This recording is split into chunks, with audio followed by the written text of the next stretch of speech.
नमस्कार.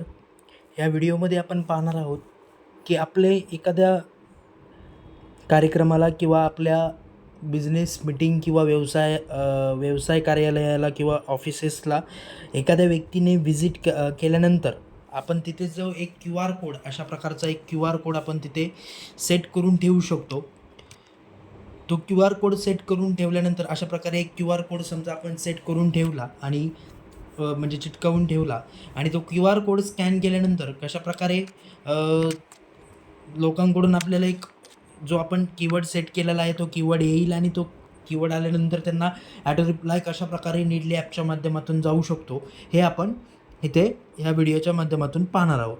तर त्यासाठी तुम्हाला काय करायचं आहे, सर्वात आधी तुमच्या व्हॉट्सअप ग्रुपवरती किंवा तुमच्या कॉन्टॅक्ट्समधून जर नीडली ॲप तुम्हाला मिळालेलं असेल तर त्या ॲपवरती तुम्हाला क्लिक करायचं आहे. त्या ॲप क्लिक केल्यानंतर तुम्ही आता इन्स्टॉल बटनला क्लिक केल्यानंतर ते ॲप इन्स्टॉल व्हायला सुरुवात होईल. त्या ॲप इन्स्टॉल व्हायला तर सुरुवात झाल्यानंतर इथे ॲप इन्स्टॉल्ड असं आल्यानंतर तुम्ही ते ॲप ओपन करायचं आहे आणि ॲप ओपन केल्यानंतर तुम्हाला इथे आता रजिस्ट्रेशन त्या ॲपसाठी करायचं आहे. तर त्यासाठी तुम्हाला इथे बघा खाली स्किप बटन दिसतं आहे, तर त्या स्किप बटनला तुम्हाला क्लिक करायचं आहे. आता हा कंट्री कोडचं पेज आहे, इथे इंडियाच ठेवायचं आहे बाय डिफॉल्ट. इथे तुम्हाला डिरेक्टली कंटिन्यूला क्लिक करून पुढे जायचं आहे. इथे आता हे चूज ए लँग्वेजचं पेज आहे. ह्यामध्ये तुमची जी सोयीस्कर भाषा आहे ती भाषा तुम्हाला सिलेक्ट करायची आहे आणि कंटिन्यू बटनला क्लिक करून पुढे यायचं आहे. इथे पुढे आल्यानंतर आता तुम्हाला हे ॲग्री टर्म्स अँड कंडिशनच्या चेकबॉक्सला इनेबल करायचं आहे. हे युजर डिस्क्लेमर आहे. ह्या ॲग्री टर्म्स अँड कंडिशनला इनेबल करून अलाव बटनला क्लिक करून पुढे यायचं आहे. इथे तुम्हाला आता कॉन्टॅक्टच्या परमिशनला अलाव करायचं आहे. इथे आल्यानंतर आता तुम्हाला जे तुम्ही नंबर वापरू इच्छिता, ज्या नंबरसाठी तुम्ही क्यू आर कोड सेट म्हणजे ज्या नंबरचं तुम्ही लिंक बनवलेली आहे व्हॉट्सअप मेसेजची आणि त्या मेसेजसाठी लिंकसाठी तुम्ही क्यू आर कोड बनवलेला आहे, त्या नंबरचं तुम्हाला इथे रजिस्ट्रेशन करायचं आहे. ते रजिस्ट्रेशन केल्यानंतर तुम्ही इथे तुमचं नाव, ईमेल आय डी, तुमचं डिस्ट्रिक्ट, तालुका हे सिलेक्ट करायचं आहे. आता ऑलरेडी जर तुम्ही ऑलरेडी नीडली यूजर असाल तर ह्या रिफ्रेश बटनला क्लिक केलं तर तुमच्या सर्व डिटेल्स इथे डाउनलोड होऊन येतात. तर ह्या डिटेल्स तुम्हाला अशा प्रकारे नवीन असाल तर भरायचे आहेत. नाव, ईमेल आय डी, तुमचं स्टेट, डिस्ट्रिक्ट, तालुका आणि त्यानंतर तुम्हाला इथे विचारलं जातं की तुम्ही हा ॲप कशासाठी वापरत आहात. तर ह्यामध्ये तुम्हाला इथे पहिल्यांदा सिलेक्ट ऑप्शन दिसेल, त्यावर क्लिक करून तुम्ही अशा प्रकारे इथे पर्सनल यूज, माय प्रोफेशन, माय बिझनेस सेट करून ठेवायचं आणि सबमिट बटनला क्लिक करायचं. सबमिट बटनला क्लिक केल्यानंतर ही भरलेली माहिती जी आहे ती एकदा तपासून खालील सबमिट बटनला पुन्हा एकदा क्लिक करायचं आणि तुमचं रजिस्ट्रेशनची माहिती सबमिट होईल. आता तुमच्या रजिस्ट्रेशनची माहिती सबमिट झाल्यानंतर तुम्हाला एक ओ टी पीचं पेज येईल. त्या ओ टी पीच्या पेजवरती तुम्हाला SMS द्वारे आलेला ओ टी पी टाकायचा आहे आणि कंटिन्यू बटनला क्लिक करून व्हेरीफाय करून पुढे यायचं आहे. आता मी ऑलरेडी युजर असल्यामुळे मला directly O T P verify होऊन मेन पेजला आलेला आहे. इथे तुम्हाला जी परमिशन विचारते आहे त्या परमिशनला विचारणाऱ्या आवश्यक परमिशनला अलाव करायचं आहे. आता अशा प्रकारे तुम्हाला इथे दिसेल, तर ह्या इमेजला इथे क्रॉस बटनला क्लिक करून हे क्रॉस करायचं आहे. त्यानंतर आता जो तुम्ही ॲडो रिप्लाय सेट कसा करायचा आणि ॲडो रिप्लाय सेट केल्यानंतर तो कीवर्ड म्हणजे तुम्ही सेट केला आणि त्याचा ॲटो रिप्लाय सेट केल्यानंतर कशाप्रकारे मॅसेज येतील, त्या येणाऱ्या मॅसेजसाठी कोणत्या परमिशन्स आवश्यक आहेत मॅसेज येण्यासाठी, त्यासाठी आपण ॲप सेटिंग काही आहेत त्या इनेबल करावे लागतील. तर त्यासाठी तुम्हाला ह्या डावीकडील ड्रॉवर बटनला क्लिक करायचं आहे. ह्या बटनला क्लिक केल्यानंतर 5th ऑप्शन आहे तुमच्यासाठी ॲप सेटिंग. ह्या ॲप सेटिंगला तुम्हाला क्लिक करायचं आहे.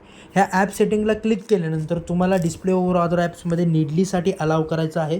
नीडली समोरील बटन अलाव केल्यानंतर तुम्ही इथे आता ॲपची परमिशन दिलेली आहे. त्यानंतर म्हणजे डिस्प्ले ओव्हर ऑर्डरची, त्यानंतर तुम्हाला इनेबल नोटिफिकेशन पाहिजे, म्हणजे जे नीडली ॲप्सची ही नोटिफिकेशनची परमिशन ऑन करायची आहे. तर नीडलीसाठी तुम्हाला इथे अलाव करायचं आहे. हे अलाव केल्यानंतर तुम्हाला म्हणजे जो कोणी व्यक्ती मॅसेज करणारा आहे, जो तो कीवर्ड पाठवणार आहे, तो कीवर्ड रीड होईल, तो मॅसेज रीड होईल आणि त्याला ॲटो रिप्लाय जाईल. सोबतच आता तुम्हाला तो व्हॉट्सअप बिझनेस तुमचं जे असेल त्या नंबरला तो व्यक्ती मॅसेज पाठवणार आहे. त्यामुळे तुमचं जे व्हॉट्सअप बिझनेस ह्या दोन्ही परमिशन 2 असतील तर दोन्ही परमिशन तुमच्या ऑन पाहिजेत. ज्या नंबरसाठी तुम्ही म्हणजे ज्या नंबरने रजिस्ट्रेशन केलेलं आहे त्या नंबरचा जो नंबर त्या नंबरचं जे व्हॉट्सअप असेल त्याची नोटिफिकेशन तुम्हाला इथे ऑन असणं आवश्यक आहे.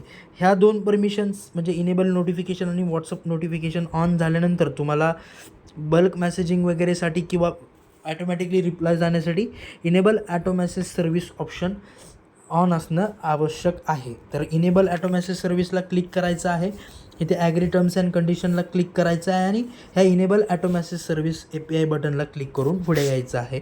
आता हा मोबाईल डिव्हायसेसनुसार वेगवेगळी फंक्शनॅलिटी ह्या पेजवरती येते. आता डिरेक्टली हा विवोचा डिव्हाइस असल्यामुळे needy auto message service directly option येतो आहे. काही मोबाईलवरती इन्स्टॉल्ड ॲप्स किंवा डाउनलोडेड ॲप्समध्ये हा needy auto message service option असतो.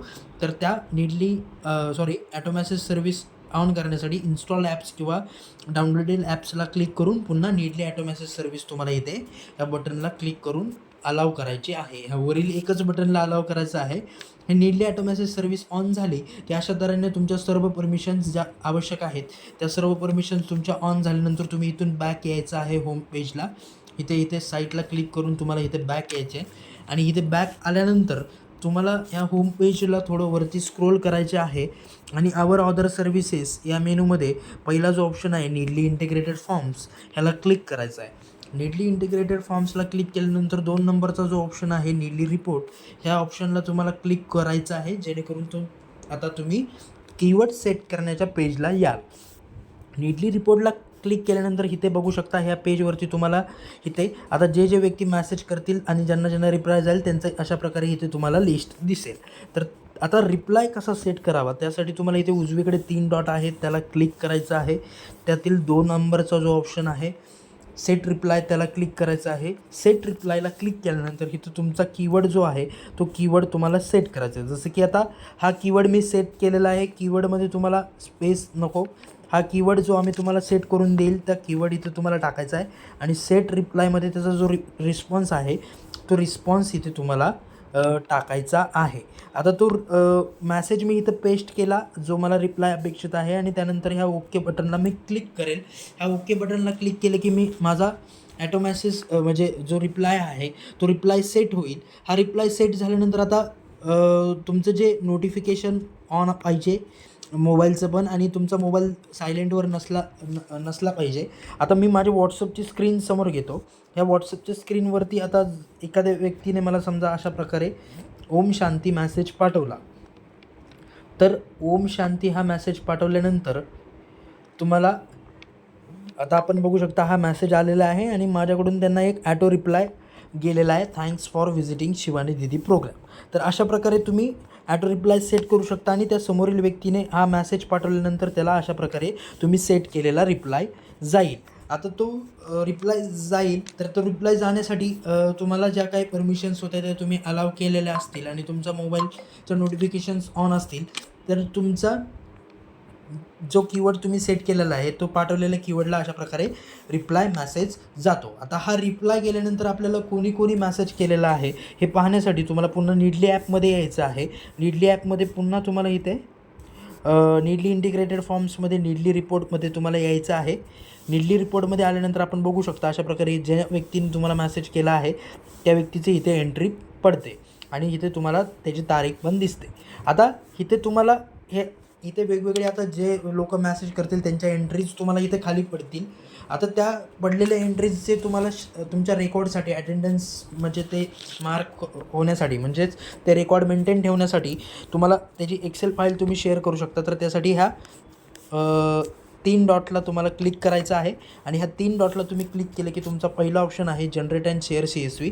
ह्या जनरेट अँड शेअर CSVवर तुम्हाला क्लिक करून इथे do you want to share this file म्हणेल त्यासाठी यस करायचं आहे आणि तुम्ही ती फाईल व्हॉट्सअपला तुमच्या ज्या व्यक्तींना तुम्हाला पाठवायचं असेल किंवा तुमच्या नंबरला तुम्ही ती पाठवून ठेवू शकता.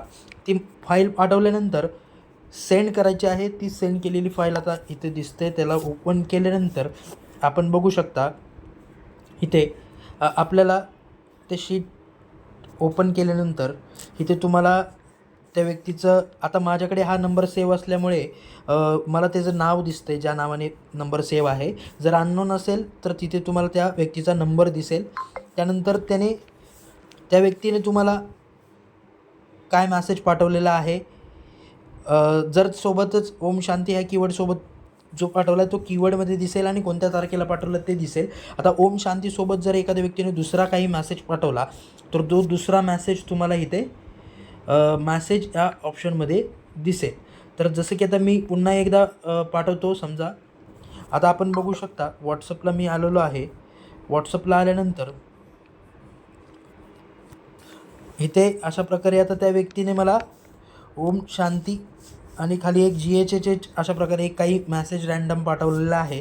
तर त्याला एक ॲटो रिप्लाय माझा गेलेला आहे. सोबतच आता ॲटो रिप्लाय गेला आहे. पण इथे तुम्ही आता बघू शकता निडली रिपोर्टमध्ये डबल त्याची एक एंट्री पडलेली आहे. आणि आता शेअर CSV फाईलमध्ये जर मी गेलो, जनरेट शेअर आणि शेअर CSV केली, त्यानंतर मी आता तो माझ्या चॅटला ते CSV पाठवल्यानंतर आता ती CSV मी ओपन करतो पुन्हा एक.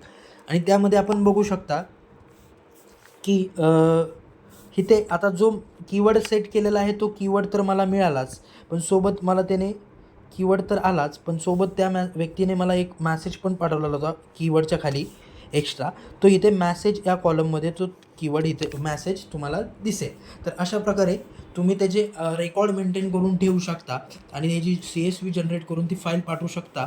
आणि अशा प्रकारे आता सेट केलेल्या मॅसेजला तुम्ही तुमचा म्हणजे कीवर्ड सेट केल्यानंतर त्याला रिप्लाय तुम्ही सेट करून ठेवू शकता. आणि रिप्लाय सेट केल्यानंतर तो अशा प्रकारे तुमच्या जे इनेबल नोटिफिकेशन आणि डिस्प्ले ओव्हरऑल ॲपची परमिशन असेल तर निडली ॲपच्या माध्यमातून हा कीवर्डचा रिप्लाय तुम्हाला तुमच्या थ्रू त्यांना सेंड होणार आहे.